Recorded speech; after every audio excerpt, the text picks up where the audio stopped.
Chers amis abonnés, heureuse de vous retrouver sur ce plateau. Le Bénin, qu'on veuille ou non le reconnaître, évolue dans un malaise sociopolitique depuis les législatives d'avril 2019. Plusieurs faits politiques depuis lors justifient bien évidemment ce malaise. On ne reviendra pas là-dessus, soyez rassurés, mais nous aborderons deux principaux, dont notamment le fameux dialogue politique organisé de part et d'autre par la mouvance et l'opposition. Quelques jours après, le Parlement, composé de 83 députés, a voté à l'unanimité la loi portant révision de la Constitution de 90, conséquence bien sûr du dialogue politique initié par Patrice Talon. Alors pour aborder ces sujets d'actualité au Bénin, Maître Sadikou Alao, président de Jardès Afrique, que je reçois pour vous dans cette émission produite par Nassouba TV et Reporter Bénémonde. Bonjour président. Bonjour madame. Comment vous allez? Alhamdoulilah. Bienvenue à vous. Merci. Alors, vous pensez que le niveau actuel de la situation au Bénin n'est qu'un aboutissement du dialogue à la révision Parlons déjà de ce dialogue. Bien, moi je vais vous renvoyer un peu en arrière. Ok. En vous disant que c'est vrai, l'événement le plus immédiat, c'est le dialogue, Oui. ce qu'on suppose être un dialogue. Mais je crois que pour bien comprendre ce qui se passe, le dialogue, le soi-disant dialogue, n'est pas tombé comme un cheveu sur la soupe.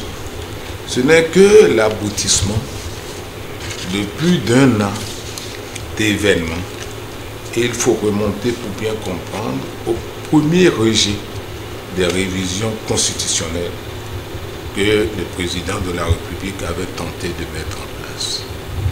Et vous savez, au lendemain de ces rejets, quelqu'un a dit « Nous allons désormais procéder par la ruse et par la rage ».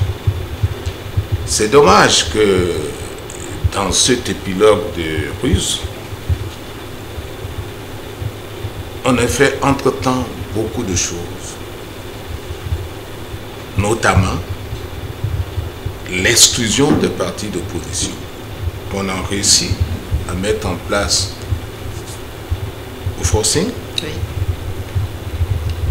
Mais le plus dramatique, c'est que pour en arriver à ce Parlement qui devrait légitimer tout le projet, c'est dommage qu'on ait eu à passer sur des corps humains et que de nombreuses vies humaines aient été sacrifiées sans que tout cela soit élucidé jusqu'à l'épilogue que nous appelons dialogue.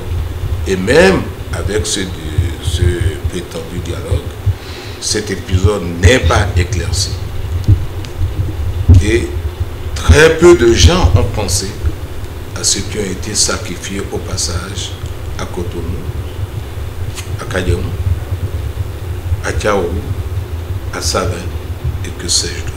Je crois que nous devons commencer cette émission par penser à tous ces morts inutiles pour un aboutissement somme toute dérisoire. Nous avons fait une introduction qui nous permet en même temps de conclure. C'est tout aussi dérisoire que le dialogue, c'est vrai, il n'y a pas une forme de dialogue universel. Mais le minimum, c'est qu'on ne dialogue qu'entre personnes qui ne s'entendent pas sur un certain nombre de sujets. Lorsque des gens sont tous d'accord ou sont du même bord, ils ne dialoguent pas, ils se concertent. Mais le parti Force Corée était là, était présent au dialogue. Et jusqu'à preuve du contraire, il se réclame de l'opposition. Oui, vous savez que ces éléments que vous appelez le parti Force Corée ne représentent qu'une minorité dont on ne saura jamais comment ils ont pu débarquer dans cette salle de coalition. Et vous savez qu'il y a aussi d'autres partis qui se réclament de l'opposition, même si tous les matins, ils félicitent la gouvernance du président Talon. Ce n'est pas ce que le groupe auquel les gens disent appartenir ou qu'ils clament, qui est la réalité. C'est en réalité ce qu'ils font. Il y en a qui ne sont que des appendices de deux partis minoritaires qui se trouvent au Parlement. Il faut appeler les choses correctement. Parce que ceux qui nous écoutent ne sont pas nécessairement des Béninois qui connaissent les dessous de chaque élément. Et je vous ai dit, la ruse et la rage se retrouvent à travers cette affaire de dialogue. Parce que lorsqu'on veut faire un dialogue pour discuter des problèmes sérieux de la nation, là où il y a eu des morts, là où il y a eu des gens qui sont en prison, là où il y a eu des gens qui sont en exil, c'est une occasion unique pour être, disons, sincère et pour donner l'impression aux populations que on pense à elles et qu'on pense sérieusement au plus jamais ça. Mais lorsque ça ressemble à une petite blague, lorsque ça ressemble à un jeu, vous savez qu'il ne peut rien en sortir de sérieux. Et même ceux qui prétendaient représenter Fos-Kouri, ne serait-ce que par leur mea culpa, s'en sont rendus compte, disons, à leur risque et péril. Alors que c'était tout à fait évident que compte tenu de la manière dont on a mobilisé les gens, on n'avait pas une intention sérieuse et sincère de regretter notre passé sanglant récent. Et tant que cette démarche n'est pas faite en toute loyauté, en toute sincérité, ces événements douloureux ne vont pas cesser de nous hanter. Donc pour vous, le dialogue était opportun. Le dialogue était opportun, mais dans la pratique, c'était juste pour justifier ce qu'il... Avec les événements graves que nous avons connus depuis un peu plus d'un an, il était nécessaire qu'une démarche sincère se mette en place. Comment peut-on demander, accepter d'accorder son pardon à quelqu'un qui rigole, qui se moque de vous? C'est ça toute la problématique. Donc, les Béninois ont besoin de se parler, ont besoin de se pardonner. Mais la démarche doit être plus sincère et plus loyale. Et pour le faire, les acteurs politiques s'y connaissent bien. S'ils le voulaient, ils l'auraient fait. Ils n'ont pas voulu le faire, ils ont voulu emprunter une autre voie. Donc tout ce qui suit ne peut être que biaisé. Et je vous parle avec tout le sérieux du monde. On aurait pu profiter de cette occasion pour faire quelque chose de très sérieux. Pour que les Béninois se retrouvent enfin. Nous avons des problèmes sérieux et économiques. Nos frontières sont fermées. Les gens s'en prennent à des navires au port. Il y a tout un mélange qui font que l'économie ne peut pas marcher. Et nous sommes là-dedans depuis plus de 3 ans. Donc, nous avons quelqu'un qui aime le Bénin. Il est nécessaire que les Béninois se parlent franchement. Le Bénin, le président Talon n'a pas une planche à billets pour aller imprimer des billets pour distribuer. Si l'économie ne marche pas, il ne pourra rien faire. Même son désir d'aller emprunter et d'approuver à lui tout seul les emprunts, ça ne marchera pas. Qui va prêter son argent alors qu'il sait que le peuple n'est pas derrière cet emprunt? On n'est pas sûr que le peuple en profitera. Avec toutes les privatisations des entreprises privées et toutes les suspicions, comment quelqu'un peut penser que si le président de la République seul va signer un accord de prêt, ce prêt-là va rapporter quelque chose au Bénin? Donc, qui peut en être sûr? Personne, même pas lui-même. Voilà. Tout est biaisé. Maintenant, dialogue nécessaire, mal fait, rempli d'improvisation et de fausses informations. Jusqu'à présent, pourquoi vous parlez de fausses informations? Bien malin pourra dire ce qui a été décidé et ce qui va figurer dans l'amendement de la Constitution. Jusqu'à ce jour. La Constitution a déjà été amendée. Paraît-il. Mais moi, en tant que juriste, Constitution amendée, il y a des forts, il y a la ratification, il y a la publication. La forme définitive n'est pas encore connue. Pour moi, c'est un projet d'amendement qui circule. On attend de voir.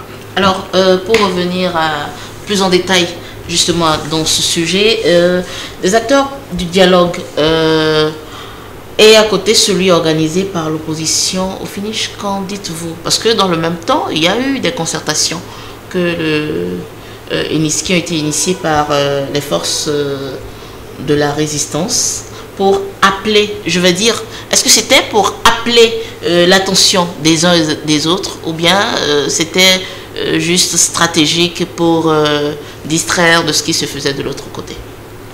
Je crois qu'essentiellement, ce qu'a fait l'opposition, compte tenu des conclusions qui ont été tirées, oui, avait juste pour but de réaffirmer l'exclusion, okay, qui se poursuit depuis un certain temps. Parce que si l'opposition à elle toute seule se réunit, ça ne peut être que pour rappeler les événements passés. Ça ne peut être que pour dire que si l'on doit faire quelque chose de sérieux, ce n'est pas entre camps séparés, c'est les deux camps qui devraient se retrouver. Je crois que c'est un rappel, et surtout à l'opinion nationale et à l'opinion internationale, pour dire que dans le prétendu dialogue, l'opposition n'y est pas. Et je crois qu'ils ont réussi au moins ce coup, même si dans le fond, ils ne peuvent pas aboutir à eux tout seuls à quelque chose qui puisse engager véritablement l'avenir du pays dans la direction de la paix. Je suis d'accord avec vous. Le dialogue politique a livré ses recommandations. Ils ont parlé, en tout cas pour ce qui a circulé, des élections générales anticipées, de la libération de certains prisonniers impliqués dans la crise électorale, de l'abandon de poursuites de certaines personnalités. Qu'en dites-vous? Est-ce que, selon vous, c'était juste un a priori pour faire passer le projet de révision? Bien qu'il n'y ait pas eu dialogue au vrai sens du terme, oui, les amis qui se sont réunis, qu'on a pompeusement tantôt qualifiés d'experts, enfin, d'expertise, il n'y en a pas eu. Il faut que ce soit très clair pour les uns et pour les autres. Et d'abord, on ne peut pas prendre ces partisans et les baptiser d'experts, ceux qui vous ont toujours glorifié, chanté en votre honneur, et qui se transforment brusquement en experts, et tout le monde sait qu'ils n'ont jamais été experts de quoi que ce soit. Pour ce qui concerne les personnes en prison, oui, ou les personnes en exil, il faut le dire, ces personnes qui sont réunies ont raté une occasion de faire en sorte qu'on les considère comme des gens crédibles. Je ne parle pas d'expertise. Parce que de toutes ces lois liberticides, de toutes ces élections d'exclusion, de toutes ces fusillades, il y en a résulté un certain nombre de choses. Des gens sont en prison, des gens sont en exil, des gens sont morts. Ils auraient pu saisir cette occasion pour dire, de grâce, peuple béninois, faisons table rase de tout ça. Mais on a parlé, comme vous avez pu le constater, d'une loi d'amnistie, oubliant une bonne partie du problème de tous les gens qui sont en exil. Ensuite, on a parlé d'une loi d'amnistie globale.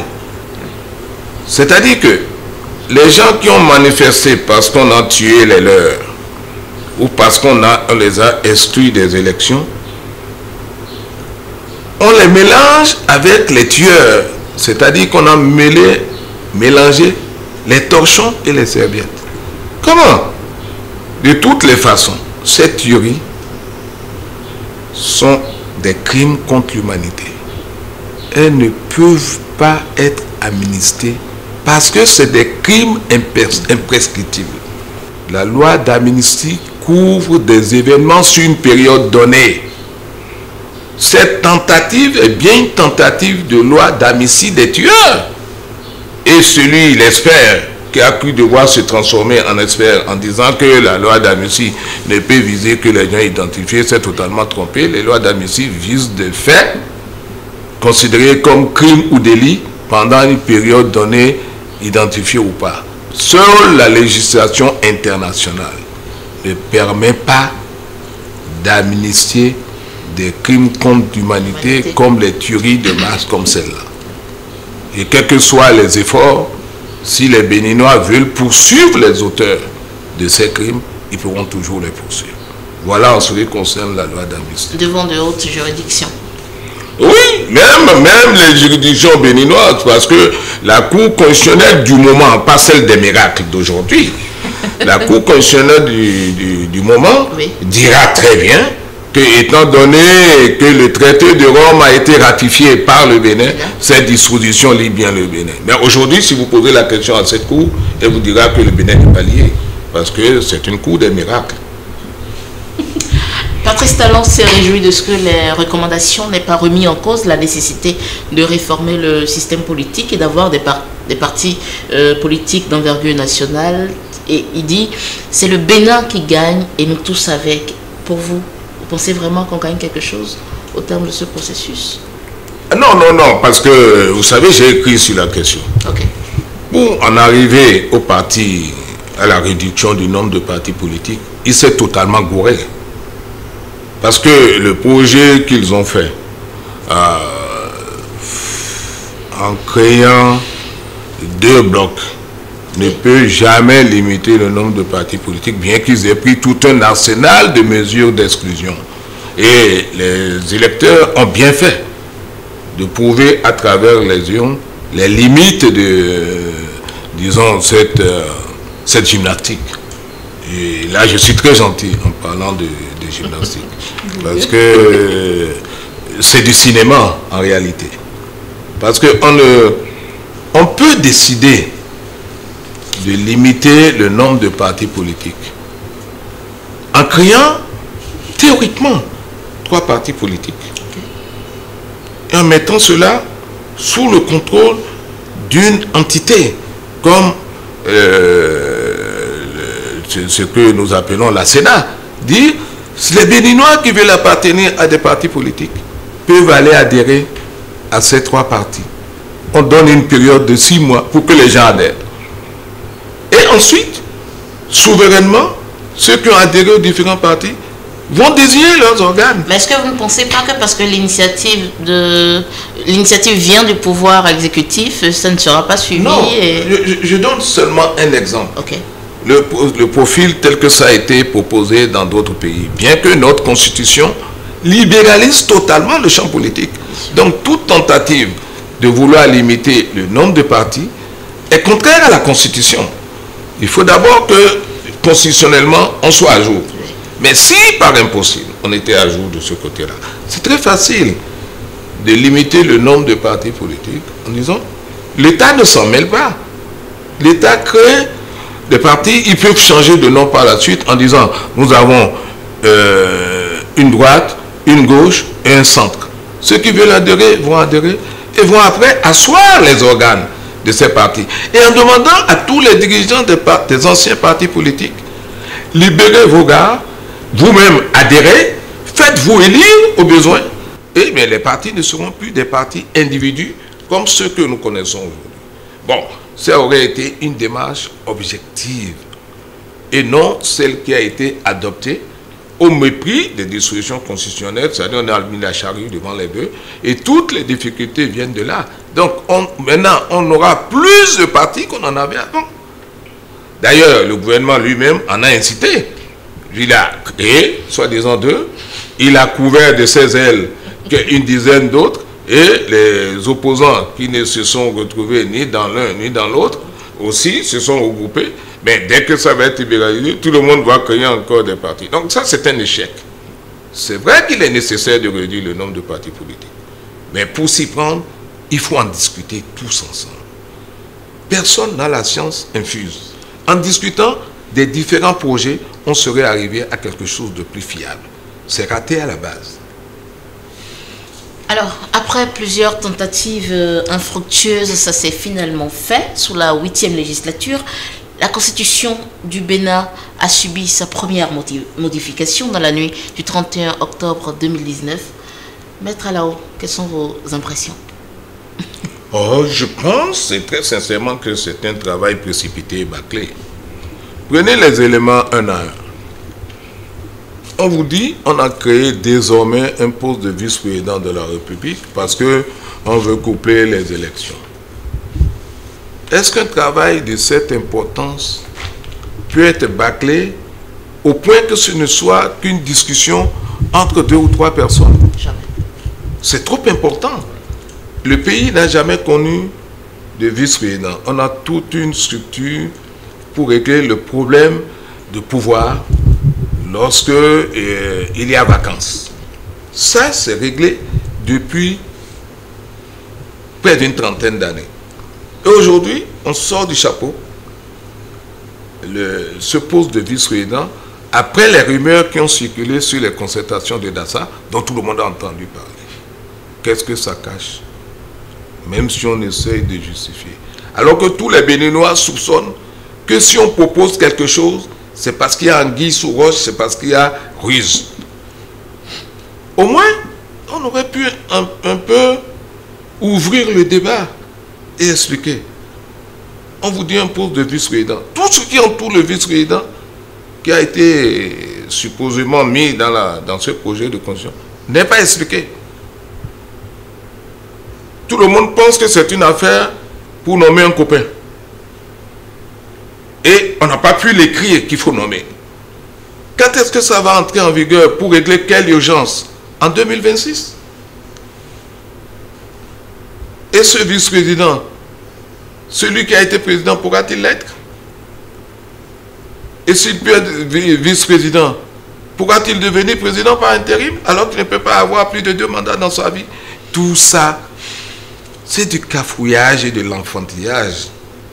La Constitution et sa réforme sont des choses beaucoup plus sérieuses pour lesquelles de vrais experts devraient... Quel est le constitutionnaliste qui est parmi ceux qui ont travaillé? On m'aurait appelé, que j'aurais dit, moi, juriste, oui, mais je ne suis pas constitutionnaliste. Appelez des experts en problème de constitution, qu'ils analysent, qu'ils réfléchissent sur les avantages et les inconvénients. On ne peut pas se réunir en 2 jours, entre copains, et sortir du chapeau un poste de vice-président avec toutes ces implications négatives pour le pays. Mais écoutez, on est quand même un pays assez sérieux. Tout à fait. Enfin, pour ce que je pensais du Bénin jusque-là. Hein? Et des gens, pour avoir le titre d'expert, ont accepté de discuter dans le cafouillage, la précipitation de cette question importante. Voilà un exemple. Oui. Pour vous dire que ça ne peut pas aller loin. Et par exemple, sur la question du parrainage? Bien. Écoutez, nous sommes dans un pays où on a déjà fait beaucoup d'exclusions. On a fixé des cautions de 250 millions. Ça a fait la risée de tous les pays du monde. Oui. L'un des pays les plus pauvres au monde qui fixe une caution pour des élections présidentielles à 250 millions. Tout le monde en rit.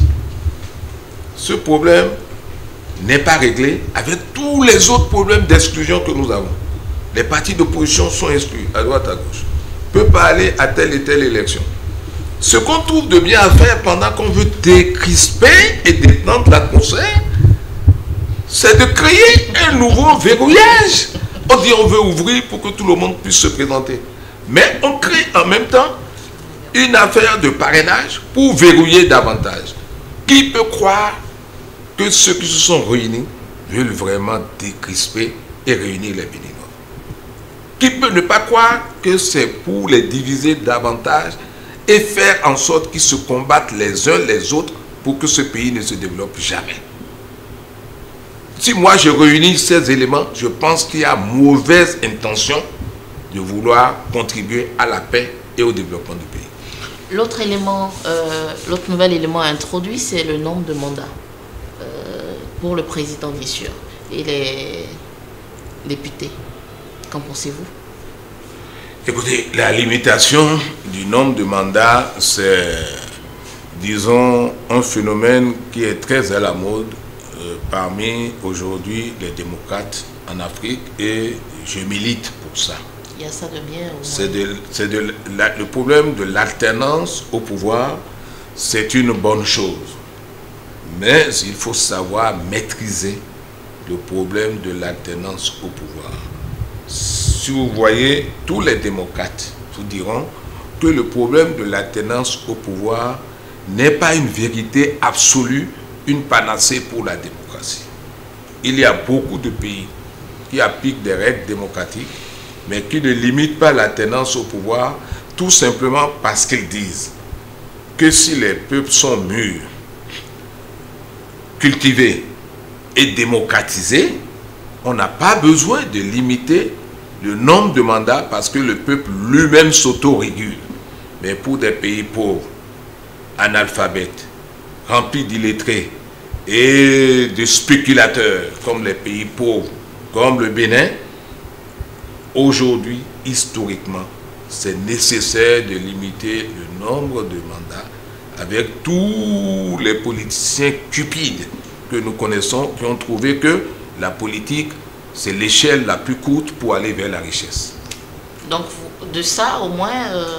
Ça dit que je vous explique que dans un contexte global de bonne démocratie, ça peut ne pas être nécessaire, mais avec notre pauvreté et tous les profiteurs qu'il y a autour de la démocratie, on est bien obligé de limiter pour mieux contrôler ces apprentis sorciers qui se lancent en politique pour s'enrichir. Au moins un de plus alors.